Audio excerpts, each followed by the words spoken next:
Unmuting, video on. Recording in progress. Thank you. I'd like to call our EDA meeting to order. Could we start with a roll call? Yes, sir. Commissioner Adams. Here. Commissioner Budashevsky. Here. Commissioner Cummings. Here. Commissioner Eidbo. Commissioner Kamish. Here. Commissioner Kaiser. Here. And Commissioner Onasorosin. Here. We have a quorum. Thank you. As always, we'll start with the approval of the minutes. So if you want to review those, if you haven't already, and then I'll look for a motion to approve those minutes. Tracy? I will make a motion to approve those minutes. Thank you. In a second, from Therese. I will second that. All right, all those in favor, please say aye. Aye. Opposed, say nay. That motion carries. All right, and then we have a public hearing to consider a resolution approving the sale of 6110 Lakeland Avenue North to Great Buy Homes. With that, John, I'll turn it over to you. All right, thank you, Mr. President and members of the commission. So the EDA, as you recall from a meeting, I think a couple of months ago, is preparing to sell this lot, 6110 Lakeland, to Great Buy Homes for $112,500.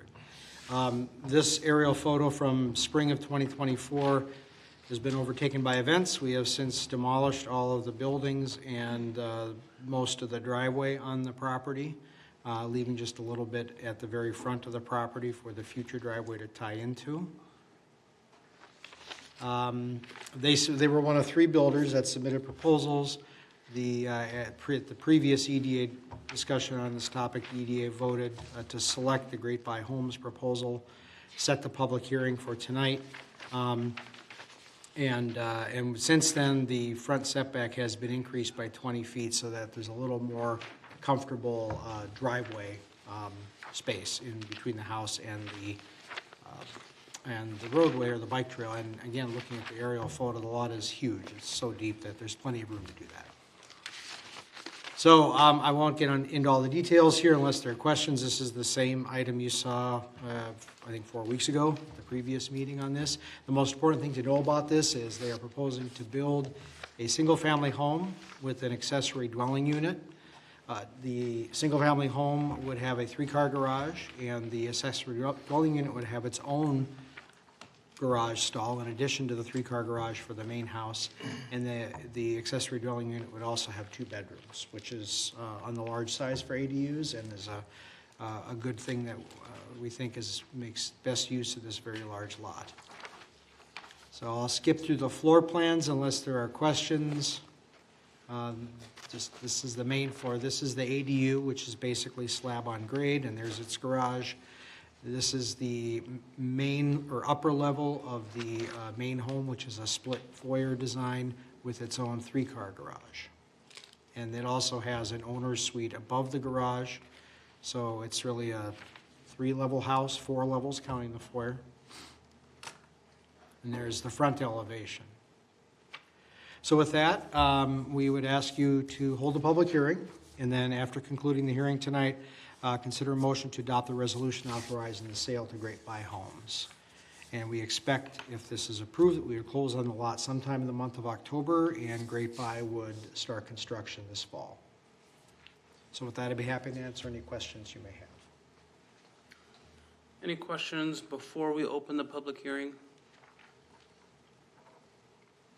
Okay, with that, can I formally open the public hearing? Yes, sir. Okay, well, we'll do just that. We'll open the floor for the public hearing. If anyone wants to come forward with any questions or comments on this property. Seeing none,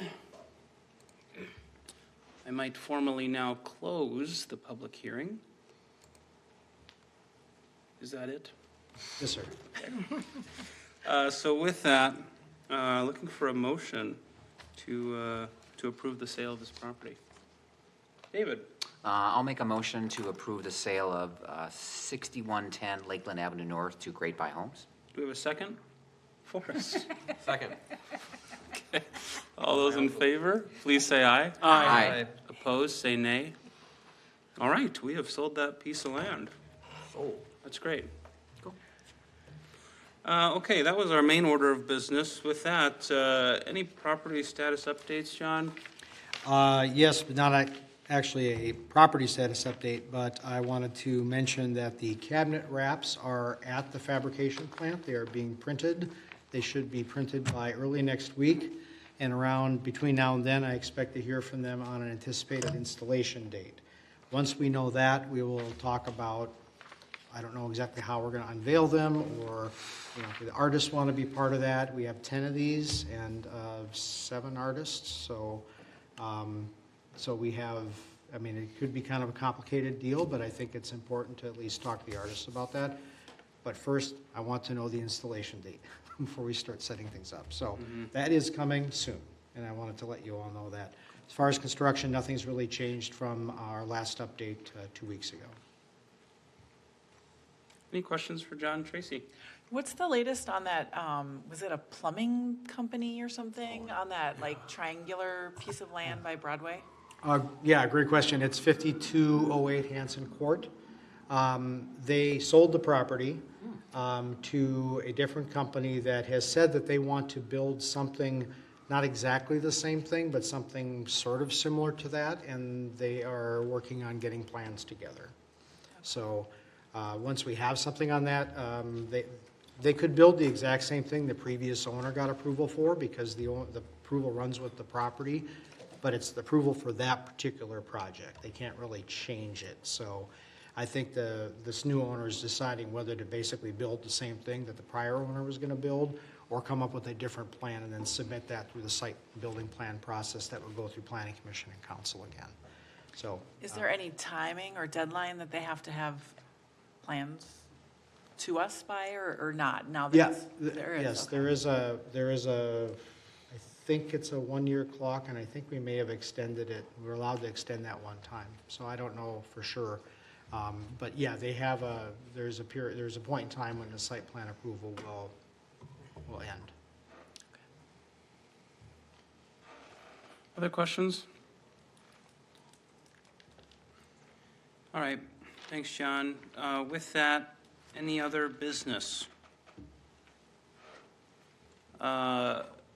We've talked about this, but maybe just a note, maybe just to clarify, you know, when would be an appropriate time for us to discuss things like home improvement grants? We've talked a little bit about the facade grant program.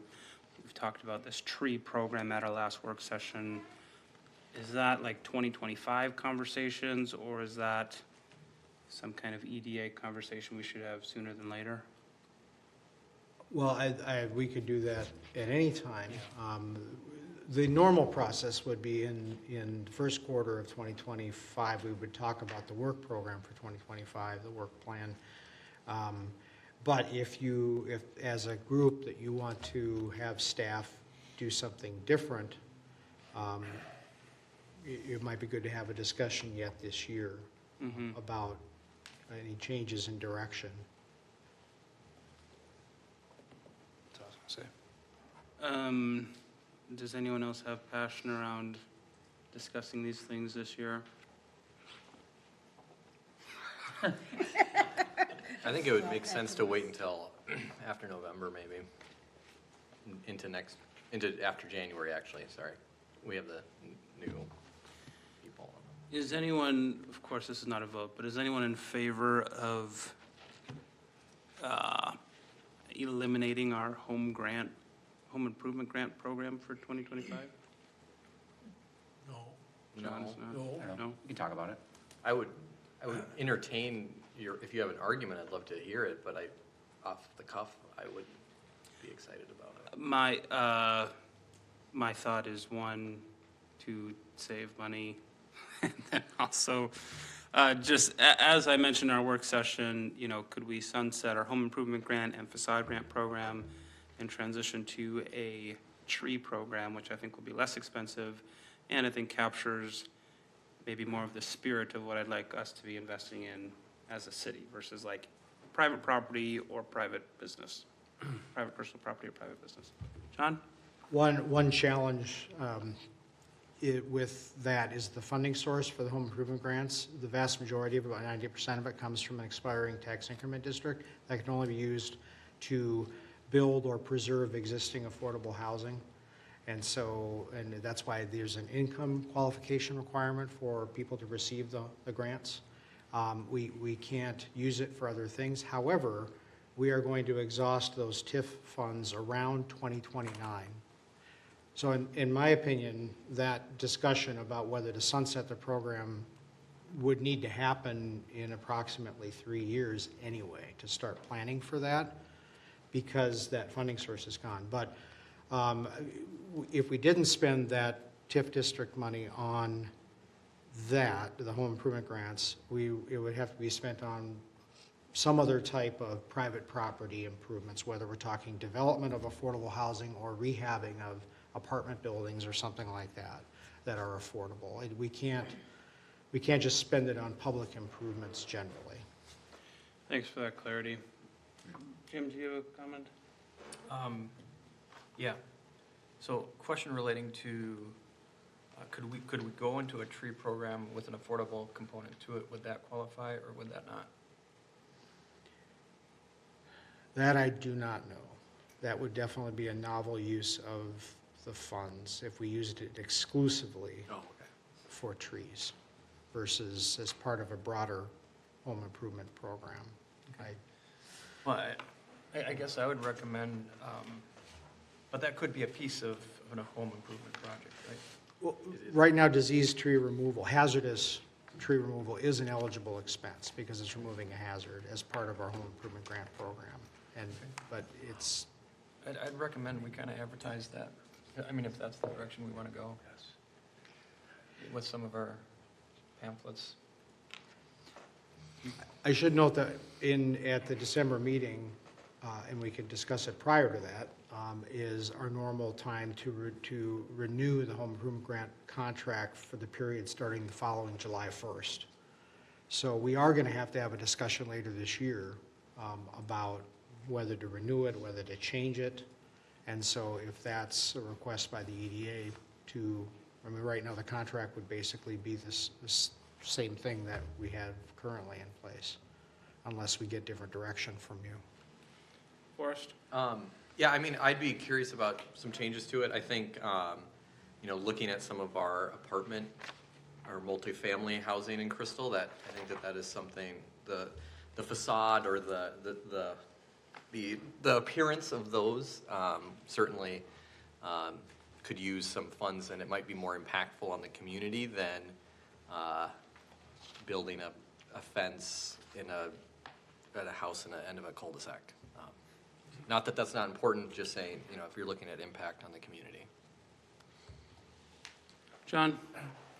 John, what about sewer mains, broken sewer mains? That would be part of this home improvement grant, wouldn't it? It currently is, It currently but is. we have a new program that we got a special grant from Met Council for that is much more generous and does not have an income qualification. So we figured out a way to pair those two, taking most of the money from this new Met Council program. And then for lower income households, they get it like an add-on, our grant, a small add-on to further reduce the cost. That's how that works. For I&I reduction, infiltration and inflow reduction. And then lastly, so for our seniors that have to remove trees in case of, emerald ash borer, they would be able to use this program to be able to remove those trees, correct? They currently can. And they currently can, yeah. Yep. So, And we let them know. Of course, there are income requirements or restrictions, but we do let them know about the grant opportunity. okay, so when they do call, when they get the notice, for instance, okay, good. Okay, so with that, sounds like we won't make any significant changes going into '25, which is fine. Of course, we have things to discuss over the next several months and couple of years. So we can leave it at that. And with that, I'm looking for a motion to adjourn. All right, Jim? I move adjournment. And do we have a second? I guess not. Tracy? I'll second. All those in favor, please say aye. Aye. Opposed, say nay. All right, we are adjourned. All right, we're going to roll right into